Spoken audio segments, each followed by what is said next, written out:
Nagmalampuson ang fluvial procession sa imahin ni Birhing Maria sa usa ka barangay sa Zamboanga City nga gipahigayon sa usa ka suba sa syudad. Dugang detalye sa report ni Efren Mamak.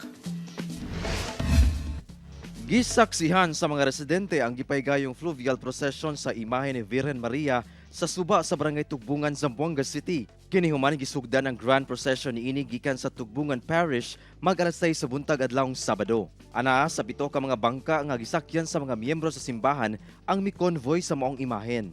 Gibiyahe niini ang gitason sa suba hangtod sa bukana niini. Makita sab ang pagsabwag ug bulak sa maong imahen.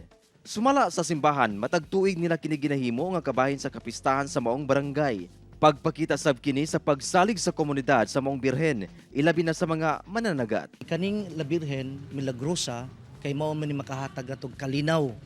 Dili lang kalinaw og mao man ni kahatag kanato og for our safe travel nga kung asa ta mo adto, so whether by land, by sea or by air.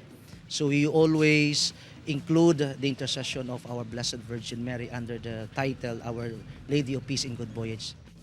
Matod sa organizer sa maong aktibidad, una ang fluvial procession. Nabalaka sila nga dili madayon gumikan sa epekto sa El Nino sa syudad. Nagampo daw sila og mga pag-ulan aron dunay tubig sa suba. Doubtful gat kami kay pensabagat kami, hindi gat kami pwede pasa na Rio. Kay knowing kay Ansinel Rio, Seco, pero through persistence in prayer, el amor de la Virgen, hindi gat ta diha. Nagpasalamat sab ang simbahan nga nalimpyuhan ang suba gumikan sa gipahigayong desiltation operation sa mga otoridad nga nahimong hapsay ang pagpahigayon sa maong aktibidad.